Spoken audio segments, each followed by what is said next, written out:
देखो, इसके बाद में टॉपिक हम बात करेंगे डिसऑर्डर ऑफ ग्रोथ की। तो सबसे पहले short stature definition and epidemiology की बात करते हैं। शॉर्ट स्टेचर डिफाइन किया जाता है जब हाइट थर्ड सेंटाइल से नीचे हो या फिर पॉपुलेशन स्टैंडर्ड के अनुसार एज और जेंडर के लिए मीडियन हाइट से 2 स्टैंडर्ड डेविएशन से ज़्यादा से नीचे हो। डेफिनेशन से ये स्पष्ट है कि अप्रोक्सीमेटली 3% चिल्ड्रन किसी भी पॉपुलेशन में शॉर्ट होंगे। चिल्ड्रन जिनकी स्टेचर पॉपुलेशन मीन से एज और जेंडर के लिए 3 स्टैंडर्ड डेविएशन नीचे होती है, वे पैथोलॉजिकली शॉर्ट स्टेचर वाले होते हैं।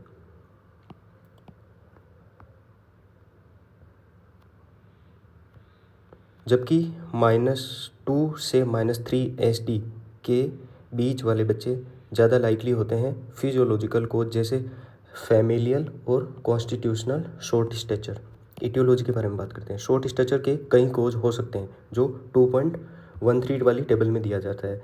सबसे पहले देखो, कोज ऑफ शॉर्ट स्टेचर क्या क्या होते हैं। फिजियोलॉजिकल शॉर्ट स्टेचर और नॉर्मल वेरिएंट, इसमें क्या होता है, फेमिलियल होता है एंड कॉन्स्टिट्यूशनल होता है। फिर आता है पैथोलॉजिकल कोज क्या क्या होते हैं, उसमें अंडर न्यूट्रिशन आता है, क्रोनिक सिस्टेमिक डिजीज आता है, सेरेब्रल पार्सी आता है, कंजेनाइटल हार्ट डिजीज आता है, सिस्टिक फाइब्रोसिस आता है, अस्थमा आ जाता है। इसके बाद में माल एब्जॉर्प्शन, कौन कौन सी डिजीज होती है, सीलियक डिजीज होती है, फिर क्रोनिक लीवर डिजीज होती है, एक्वायर्ड इम्यूनोडिफिशियंसी सिंड्रोम, फिर एंडोक्राइन कोज आ सकते हैं, ग्रोथ हार्मोन डेफिशिएंसी, फिर आता है hypothyroidism, Cushing syndrome, pseudo hypoparathyroidism, precocious और डिलेड प्यूबर्टी आता है। इसके बाद में साइको सोशल डॉर्फिज्म आता है, children born small for gestational age, skeletal dysplasia आता है like achondroplasia, rickets and genetic syndrome, Turner और डाउन सिंड्रोम। ये सारे के सारे क्या करवाते हैं, शॉर्ट स्टेचर करवाते हैं।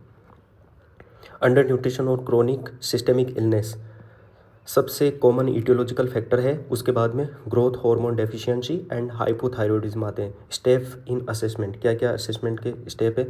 एक्यूरेट हाइट मेजरमेंट, देखो 2 ईयर के कम एज के बच्चों में सुपाइन लेंथ मेजर करनी चाहिए और इन्फेंटोमीटर से, जिसमें रिजिड हेड बोर्ड और मूवेबल फुट बोर्ड होना चाहिए और इन्फेंट को सीधा हॉरिजॉन्टल बोर्ड पर रखना चाहिए। जो पहले फिगर दिखाया था ना 2.5, उसमें था। ओल्डर चिल्ड्रन में हाइट स्टेडियोमीटर से मेजर करनी चाहिए, जैसा कि पहले सेक्शन में हमने एक्सप्लेन कर लिया था। Assessment of the height velocity, height velocity मतलब एक पीरियड में हाइट की इंक्रीज की रेट क्या है सेंटीमीटर पर ईयर में। तो average height velocity first year में 25 सेंटीमीटर पर ईयर होती है। 4 to 9 ईयर में प्री प्यूबर्टल बच्चों में 4 to 6 सेंटीमीटर पर ईयर होती है और प्यूबर्टी के दौरान peak height velocity 10 to 12 centimetre per year होती है। अगर हाइट वेलोसिटी एक्सपेक्टेड से कम हो तो एज के हिसाब से तो पैथोलॉजिकल कोज सस्पेक्ट करना चाहिए। Comparison with population norms, height को अप्रोप्रिएट ग्रोथ चार्ट्स पर प्लॉट करना चाहिए और सेंटाइल या स्टैंडर्ड डेविएशन स्कोर के रूप में तुम्हारा एक्सप्रेस करना चाहिए। Comparison with child's own genetic potential, parents की हाइट चाइल्ड की हाइट को सिग्निफिकेंटली अफेक्ट करती है। मिड पेरेंटल हाइट से चाइल्ड की जेनेटिकली डिटरमाइंड पोटेंशियल का अंदाज़ा लगाया जा सकता है। तो मिड पेरेंटल हाइट क्या होगी फॉर बॉयज़ के लिए, मदर की हाइट प्लस फादर की हाइट, सेंटीमीटर में लेना है, बाई 2 करना है, प्लस 6.5 सेंटीमीटर। और तुम्हारा mid parental height for girls के लिए मदर्स की हाइट फादर्स की हाइट सेंटीमीटर में लेना है, बाई 2 और -6.5 करना है यहाँ पे। देखो, मिड पेरेंटल हाइट को ग्रोथ चार्ट पर 18 से 20 ईयर यानी कि एडल्ट इक्विवेलेंट पर प्लॉट किया जाता है, जिसे टारगेट हाइट का एस्टिमेट मिलता है और परसेंटाइल भी पता चल जाता है। Estimate of body proportion, short stature proportionate और डिसप्रोपोर्शियोनेट हो सकता है। प्रोपोर्शियोनेट एसेस करने के लिए अपर सेगमेंट रेशियो किसके साथ, लोअर सेगमेंट रेशियो और अपर स्पेन वर्सेस हाइट कंपैरिजन करते हैं। तो देखो, अपर सेगमेंट मेज़र किया जाता है सिटिंग लेंथ से लेकर, बच्चा स्क्वायर टूल पर बैठता है जो स्टेडियोमीटर के वर्टिकल रोड के अगेंस्ट रखा जाता है और स्टूल की हाइट को ऑप्टेन रीडिंग से सब्ट्रैक्ट करके सिटिंग हाइट मिलती है। Lower segment height minus upper segment हो जाएगा। अल्टरनेटली क्या करते हैं, लोअर सेगमेंट को प्यूबिक सिम्पाइसिस से ग्राउंड तक की लेंथ लेकर भी मेजर किया जा सकता है। आर्म स्पेन मेजर करने के लिए चाइल्ड को सीधा खड़ा करके दोनों आर्म ग्राउंड के पैरेलल एक्सटेंड कराए जाते हैं और दोनों मिडल फिंगर के टिप्स के बीच की लेंथ ली जाती है। Normal upper segment by lower segment ratio जो होता है बर्थ पर 1.7 होता है, 3 ईयर्स पर 1.3 होता है और 6 ईयर पर 1.1 होता है, 10 ईयर पर 1 होता है और अडल्ट में 0.9 होता है। अब देखो, upper segment by lower segment ratio अगर इंक्रीज हुआ होता है तो rickettsia, achondroplasia, untreated congenital hypothyroidism में ऐसा होता है। अगर upper segment by lower segment ratio कम होता है तो spondylo epiphyseal dysplasia and vertical anomalies में ये कॉमनली देखा जाता है। बर्थ पर आर्म स्पेन हाइट से 2.5 सेंटीमीटर कम होता है, 11 ईयर पर हाइट के बराबर हो जाता है और अडल्ट में हाइट से थोड़ा सा ज़्यादा यानी कि मोर देन 1 सेंटीमीटर ज़्यादा हो सकता है, लेस देन 1 सेंटीमीटर ज़्यादा हो सकता है। Sexual maturity rating, older children में sexual maturity rating stage assess करना चाहिए। चैप्टर नंबर 4 में हम देखेंगे इसको। हाइट स्पर्ट गर्ल में अर्ली प्यूबर्टी में और बॉयज़ में मिड प्यूबर्टी में होता है। Precocious puberty, early height spurt और फिर प्री मैच्योर एपिफाइशियल फ्यूजन करवाकर अल्टीमेट शॉर्ट स्ट्रक्चर कर सकता है। डिलेड प्यूबर्टी में भी शॉर्ट स्ट्रक्चर एडोलेसेंट में देखा जा सकता है क्योंकि हाइट स्पर्ट डिले हो जाता है। अब बात करते हैं differential diagnosis. Diagnosis detail history examination और लेबोरेटरी इवेल्युएशन पर बेस्ड होती है। केयरफुल हिस्ट्री और एग्जामिनेशन कई क्ल्यू प्रोवाइड कर सकते हैं और शॉर्ट स्ट्रक्चर की इटियोलॉजी के लिए तुम्हारा कई क्ल्यू प्रोवाइड कर सकते हैं। देखो, सबसे पहले टेबल 2.14 देखना है। टेबल 2.14 में क्या होती है? Clue to aetiology for short stature from history से पता चल जाएगा। हिस्ट्री अगर लो बर्थ वेट की है तो क्या हो सकता है? स्मॉल फॉर जेस्टेशनल एज हो सकता है। अगर पॉलीयूरिया की हिस्ट्री है तो क्रोनिक रीनल फेलियर का हो सकता है इटियोलॉजी, और रीनल ट्यूबुलर एसिडोसिस की हो सकती है। क्रोनिक डायरिया है या फिर ग्रीसी स्टूल है तो उस कंडीशन में माल एब्जॉर्प्शन की इटियोलॉजी हो सकती है। नियोनेटल हाइपोग्लाइसीमिया, जॉन्डिस और माइक्रोपेनिस है तो हाइपोपिट्यूटरिज्म की इटियोलॉजी हो सकती है। इसके बाद में अगर हेडेक हो रहा है, वोमिटिंग है, विजुअल प्रॉब्लम है तो पिट्यूटरी या हाइपोथैलेमिक स्पेस ऑक्यूपाइंग लीजन हो सकता है लाइक क्रेनियोफ्रेंजियोमा। इसके बाद में अगर लेथार्जी है, कॉन्स्टिपेशन है, वेट गेन है तो उस कंडीशन में हाइपोथायरॉयडिज्म हो सकता है। इसके बाद में इनएडिक्वेट डाइटरी इंटेक है तो अंडर न्यूट्रिशन हो सकता है। सोशल हिस्ट्री अगर वहाँ पर है तो साइकोलॉजिकल ड्वार्फिज्म हो सकता है। अगर डिलेड प्यूबर्टी है पेरेंट्स के अंदर तो कॉन्स्टिट्यूशनल डिले ऑफ ग्रोथ और प्यूबर्टी हो सकता है। दूसरा होता है तुम्हारा clue to aetiology of short stature from examination. Examination से क्या है? अगर डिसप्रोपोर्शन होता है, डिसप्रोपोर्शन फाइंडिंग होती है एग्जामिनेशन फाइंडिंग, इटियोलॉजी क्या होगी? स्केलेटल डिस्प्लेजिया हो सकता है, रिकेट्स हो सकता है, हाइपोथायरॉयडिज्म हो सकता है, डिसमॉर्फिज्म होता है, कंजेनाइटल सिंड्रोम हो सकता है। पेलर हुआ तो क्रोनिक एनीमिया हो सकता है, क्रोनिक रीनल फेलियर हो सकता है। हाइपरटेंशन हुआ तो क्रोनिक रीनल फेलियर हो सकता है। इसके बाद में फ्रंटल बूसिंग हुई, डिप्रेस्ड नेचल ब्रिज हुआ और क्राउडेड टीथ हुआ और स्मॉल पेनिस हुआ तो हाइपोपिट्यूटरिज्म हो सकता है।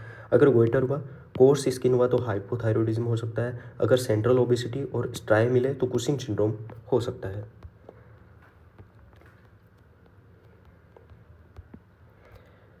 अब देखो, बोन एज के बारे में बात करते हैं। बोन एज असेसमेंट सभी शॉर्ट स्ट्रक्चर वाले बच्चों में करना चाहिए। वेरियस एपिफाइशियल सेंटर का अपीयरेंस और एपिफाइसिस का मेटाफाइसिस से फ्यूजन स्केलेटल मैच्योरिटी के बारे में अपन को जानकारी देता है। बोन एज कन्वेंशनली रेडियोग्राफ से रीड किया जाता है, लेफ्ट हैंड और रिस्ट का, using Tanner Whitehouse method. Bone age से यह अंदाज़ा लगता है कि चाइल्ड ने कितना प्रोपोर्शन एडल्ट हाइट का अचीव किया और कितना हाइट गेन पोटेंशियल अभी भी बाकी है। बोन एज लगभग सभी शॉर्ट स्ट्रक्चर कोज में क्रोनोलॉजिकल एज से डिलेड होता है। एक्सेप्शन है यहाँ पे, कौन कौन से 2 एक्सेप्शन है? फेमिलियल शॉर्ट स्टेचर जिसमें बोर्न एज क्रोनोलॉजिकल एज के इक्वल होता है, और प्रिकॉशियस प्यूबर्टी जिसमें बोर्न एज क्रोनोलॉजिकल एज से आगे होता है। Constitutional delay under nutrition systemic illness में बोर्न एज क्रोनोलॉजिकल एज से कम होता है और हाइट एज से कॉरस्पॉन्ड करता है। ग्रोथ हार्मोन डेफिशिएंसी और हाइपोथायरॉयडिज्म में लेट डायग्नोसिस हुआ तो बोर्न एज हाइट एज से भी कम हो सकता है।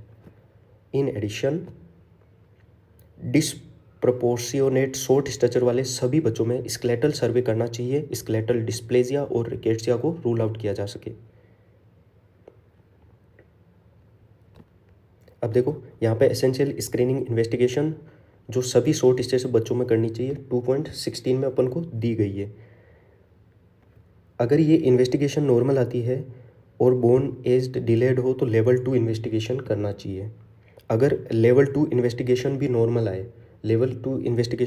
आए, और मेजर डायग्नोस्टिक पॉसिबिलिटीज़ होती है ग्रोथ हार्मोन डेफिशिएंसी और माल एब्जॉर्प्शन की, तो लेवल 3 इन्वेस्टिगेशन करना जरूरी है। सबसे पहले लेवल 1 इन्वेस्टिगेशन में क्या करते हैं? कंप्लीट हीमोग्राम विद ESR करते हैं, बोन एज निकालते हैं, यूरिन एनालिसिस करते हैं, फिर स्टूल एग्जामिनेशन करते हैं, फिर blood urea, creatinine, bicarbonate, pH, calcium phosphate, एल्कनाइन फॉस्फेटेज, फास्टिंग ग्लूकोज, एल्ब्यूमिन और ट्रांसएमिनेज का क्या करते हैं? चेक करते हैं। फिर नंबर 2 आता है लेवल 2 इन्वेस्टिगेशन। लेवल 2 इन्वेस्टिगेशन में serum thyroxine, thyroid stimulating hormone देखते हैं और कैरियोटाइप करते हैं गर्ल में to rule out the Turner syndrome.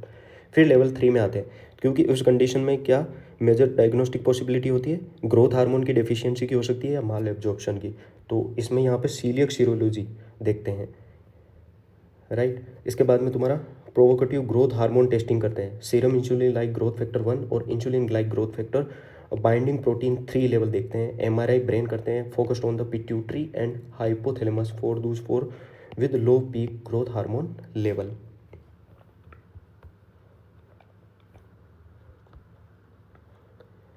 देखो अब क्या होगा, अगर चाइल्ड बॉर्डरलाइन शॉर्ट स्ट्रक्चर में है, हाइट जो बिटवीन 2 and 3 SD के बीच में है, -2 and -3 SD के नीचे है, तो 16 to 12 मंथ तक वेट करके हाइट वेलोसिटी ऑब्जर्व करना प्रूडेंट है। अगर चाइल्ड सिग्निफिकेंटली शॉर्ट है, अगर -3 SD के भी नीचे है या 6 to 12 मंथ में डॉक्यूमेंटेड पुअर हाइट वेलोसिटी है, तो लेवल 3 इन्वेस्टिगेशन की तरफ प्रोसीड करना चाहिए।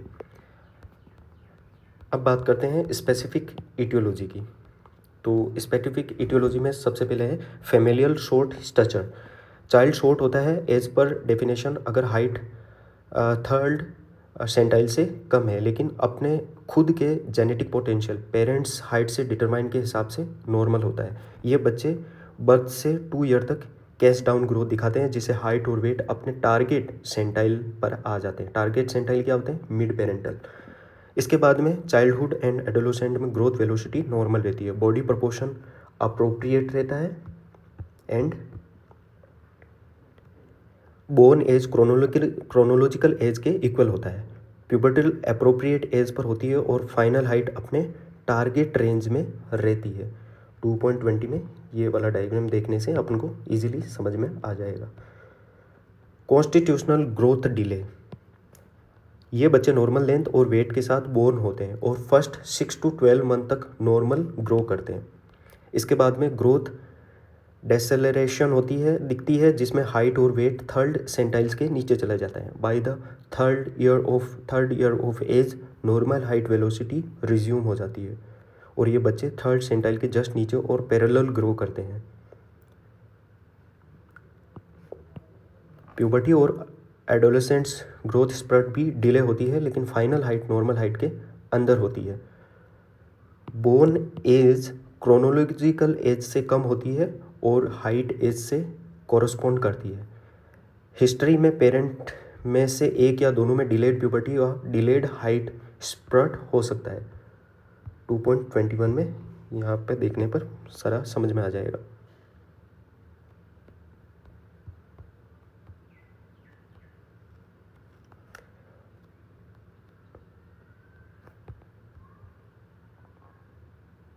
अब बात करते हैं अंडर न्यूट्रिशन की।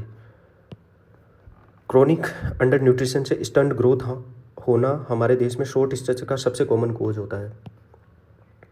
डिटेल डाइटरी हिस्ट्री और माल न्यूट्रिशन के अन्य फीचर जैसे कि low mid upper arm circumference, low weight for height diagnosis में हेल्प करते हैं। एंडोक्राइन कोज के बारे में चैप्टर नंबर 17 में देखेंगे। स्केलेटल डिस्प्लेजिया, कार्टिलेज और बोन के फॉर्मेशन में इनबोर्न एरर कॉन्ड्रोडिस्प्लेजियाज या स्केलेटल डिस्प्लेजियाज कोज करते हैं,